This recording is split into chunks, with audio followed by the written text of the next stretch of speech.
Hi, I'm Medium Beetle, and I like to draw monsters. Today, I'll be talking about a monster that I drew a while ago. I like to call him Muck Duck. Funny enough, Muck Duck wasn't supposed to be a monster. When I first drew him, I was just trying to draw a duck, but then I made a few mistakes and ended up with this. And then a few months ago, I refound the drawing in a pile of papers, and felt like it might be fun to try to flesh this idea out. So I've been working on it here and there, and I've made some progress, but still have a ways to go. Think about it this way. If my story were a tree, this is how big it is at the moment. Just a wee little sapling. As of right now, I have an idea of the world Muck Duck will live in. I have a potential protagonist in mind who's going to have to encounter this thing, and I figured out a way to incorporate absurd stuff like monsters into a relatively normal world.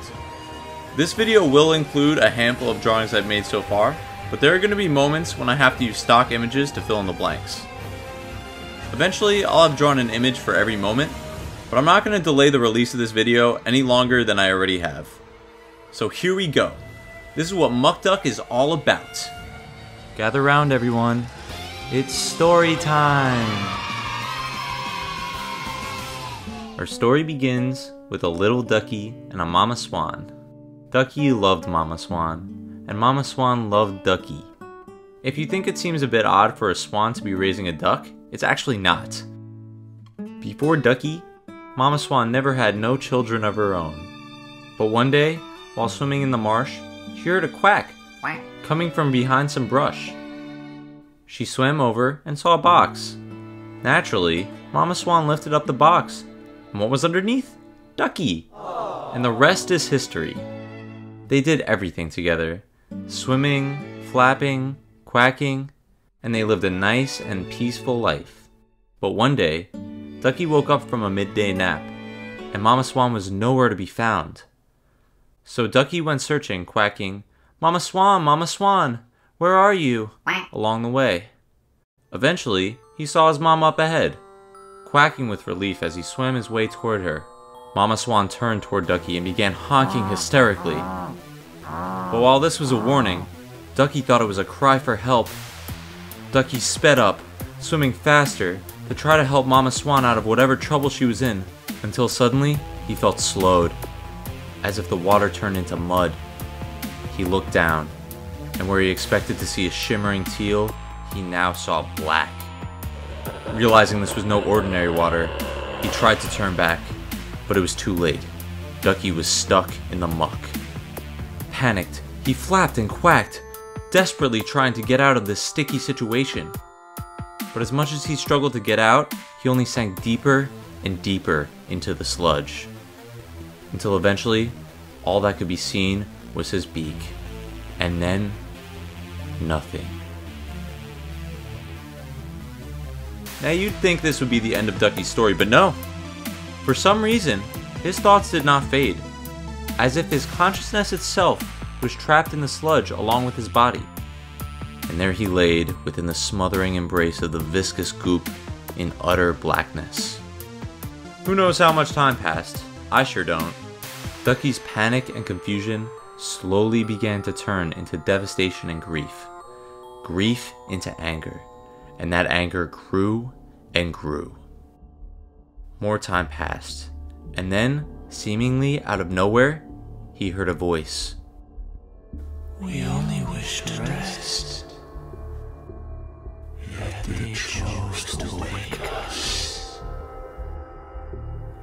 And now, they cause you to wish the same. We hear your silence. Know that you are not alone, and we are with you as well. Show them why we chose solitude. Let them experience variety.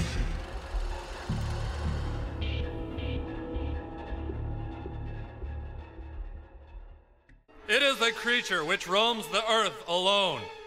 God damn it. Mr. Gore, what the fuck? I'm here to... You're here to what? You're here to kill the mood that I just tried to set up? Is that it? Because you can't wait 2 fucking minutes before I give you the cue. Alright, it's fine. It's no big deal. Just wait a minute, please, alright? Excelsior! Fucking guy. So yeah, that's basically how Muck Duck was formed. The story's not set in stone. I may change some stuff around, but for now, that's what I'm going with. Ideally, I want to create a monster that people can empathize with, but also have the monster's actions not necessarily be righteous or justifiable. Without getting too deep into my philosophy of what a monster is at its core, many of my favorite monsters often represent an unaddressed societal problem. Think back to Garu talking about the crab monster in the show Justice Man. From his perspective, the crab was just trying to protect the sea from humanity. If the heroes kill the monster, have the heroes actually resolved the threat? No. Humanity's indifference towards the well-being of its own environment is the reason this monster exists in the first place.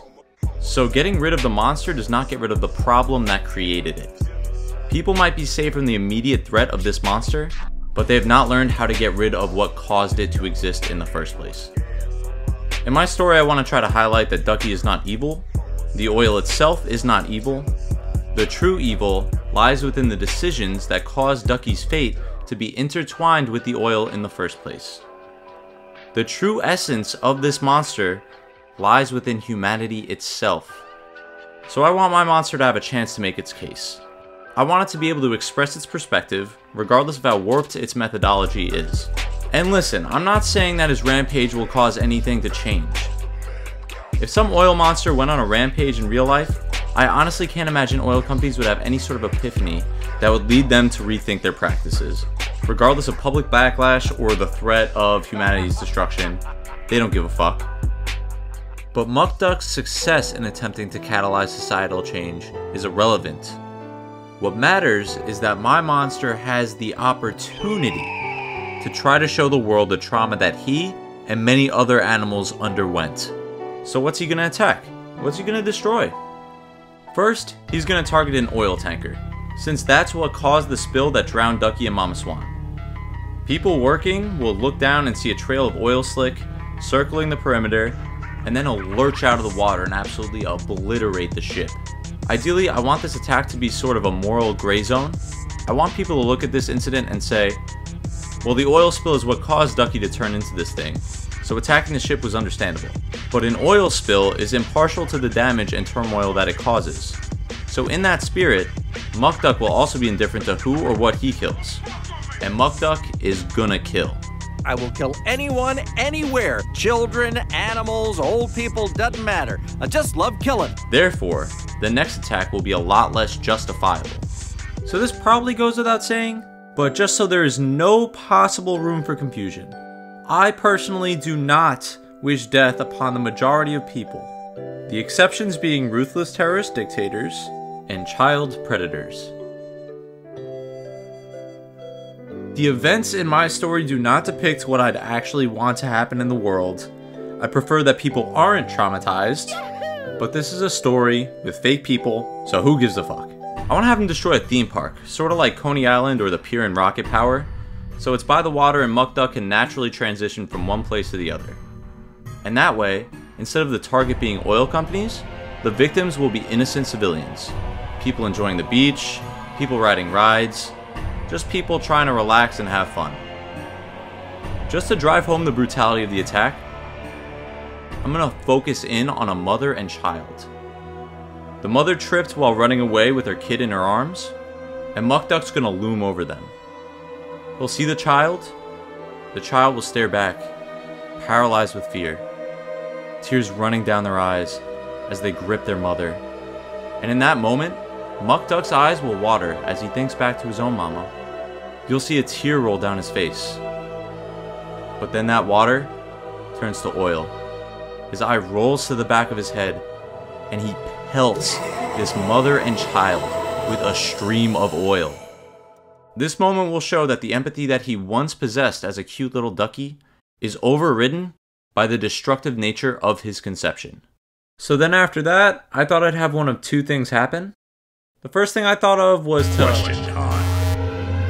Question time. Oh boy! Looks like we've got a question from a fan of the channel. Question time. Medium Beetle writes, "Hey bro, great video as always. You're so awesome and cool. And your monster design looks so awesome and cool. I was wondering if you designed it to exist in the OPM universe. And if you did, what disaster level would it be? First off, thanks so much for the kind words. I think you're awesome too. And secondly, this is a great question. The answer is no. There is no chance in hell I'm letting Saitama touch my ducky. Muck Duck is not gonna get one-punched, no fucking way. Even outside of Saitama, I feel like at least half the S-Class would maul my duck, and that just doesn't seem fair. With that being said, the second part of this question still isn't as straightforward as it may seem. In the world I've imagined for Muck Duck, there won't be an entire arsenal of near-invincible heroes who can one-shot demon-level threats like nothing. Which means that powers that would be seen as mundane or underwhelming in One Punch Man have the potential to be absolutely devastating. Muck Duck doesn't need to be super fast or have impenetrable skin to be a massive threat. Therefore, in my universe, he'd probably be around Dragon. But that doesn't really answer the question, does it? I hate to say it, but objectively, in the One Punch Man universe, at best, Muck Duck would be a demon level threat. And maybe even High Tiger in some circumstances. Although I do think he'd be able to take down the majority of the A-Class. Let me lay out Muck Duck's current abilities so you could judge for yourself. Since he's an amalgamation of duck and fossil fuels, he's kinda half man, half duck, and half oil. It is half man, half bear, and half pig. Nice. Nice job. Give it up for Mr. Gore, everyone. Thank you, Al Gore. You're super awesome. Who? And fossil fuels were formed by the corpses of prehistoric organisms, so maybe half dinosaur too, I don't know. Like I'd mentioned earlier, he'll be able to shoot oil out of his mouth like a geyser. Sort of like the Unagi in Avatar. He'll use this move to kill women and children. His left arm will be malleable and melting, and he'll be able to extend his arm in and out of any part of the oil. Something like this. I wanted to make the arm look like it was popping out and about to try to grab something, but ran out of room on the page, so hopefully you get the idea. I was going to call this ability the Nord Stream. Or maybe the Keystone. I think Nord Stream sounds cooler though, so some sort of pipeline. It's going to be it's like a pipeline. His right hand will be able to turn into a wave of oil and feathers, covering a wide area with a wave of destruction. You know, I figured some people would be sitting on a beach, some people just swimming, and then they just see this huge fucking wave of oil and feathers instead of just, regular water. They'd say, oh, what's that in the water? And then, the wave comes and it's just like, oh no, oh my gosh. Oh. He's gonna kill a lot of people with this move. He's gonna be really fast in the water, slithering sort of like an eel. His true form will be hidden beneath a trail of oil until he chooses to attack. He'll also be able to absorb oil. Remember how I said he was going to attack an oil tanker? Well, at some point in the dialogue, I'm going to mention that when the wreck was being analyzed, no oil was found. Muck Duck will have absorbed all the oil on board the ship, but at this point, the outside world won't understand how this is possible. He's going to have wings protruding from his ribcage, which will help support his long body. And during his boardwalk rampage, I'm going to have him get chopped in half. I'm still working on these drawings, and I'm finding it pretty difficult to get the angles and proportions right, but it's going to look something like this. After he gets chopped, he's going to go belly up and start to fly with the wings. I don't know how many of you guys played Dark Souls 3, but I borrowed some inspiration from a monster in that game, called the Pilgrim Butterfly. I think the concept of something bending over backwards to be able to fly is really cool. So hopefully I can make it look as cool as it does in my head. As for his weaknesses, he's going to be slow on land. His body is long and, like I said, melting and contorted, so I can't imagine him being very mobile outside of his arm. But the benefit of being made of oil is that he won't take damage from something like a gunshot. He'll just be able to absorb it into himself. And since he's made of oil, you'd think he'd be weak to fire and that he'd just burn. But I was thinking maybe I set him on fire and have the opposite happen. Sort of like with Vomited Fear Ugly, the damage would allow him to morph into a new form, which I'd call Noxious Phoenix Mode. And before I hear any sort of talk about ducks not being phoenixes, if a penguin is allowed to be a phoenix, then my ducky can be a phoenix. End of discussion. He'll use the fumes produced from his burning body to do something cool. Create a toxic cloud or something, breathe fire, I don't know. I might save this for later and have him fly away after he gets chopped and have a round 2 later on. So that's the current extent of his abilities. If you guys think of anything I should add, let me know. Let me know what you liked. Let me know what you think I should adjust or edit. Let me know if you have any cool ideas that you think I should incorporate. And if you like my concept and want to see this project get completed, giving this video a like will motivate me more than you could ever imagine. And if you happen to have watched this far and actually hate me and my channel, and have been waiting for the perfect opportunity to try to break my spirit, now's your chance. I put a lot of effort into this monster and the story surrounding it, so attacking this idea could really do some irreparable damage to my self-esteem. Let me know why you hate my drawings, why you hate Ducky and Mama Swan, why you love oil spills, and how much better you are than me as an artist and as an individual. Oh yeah, also, if you guys have any cool monster concepts of your own, I just made a subreddit so you can show them off. It's called the New Monster Association. I have a feeling a lot of you appreciate cool monster designs just as much as I do, and have some really awesome ideas of your own. So feel free to post if you want to. There's no pressure to join or post, but if you got cool concepts, I really would love to see it. Either way, I'm Medium Beetle. Thanks for watching, everyone. R is among the most menacing of sounds. That's why they call it murder and not muck duck.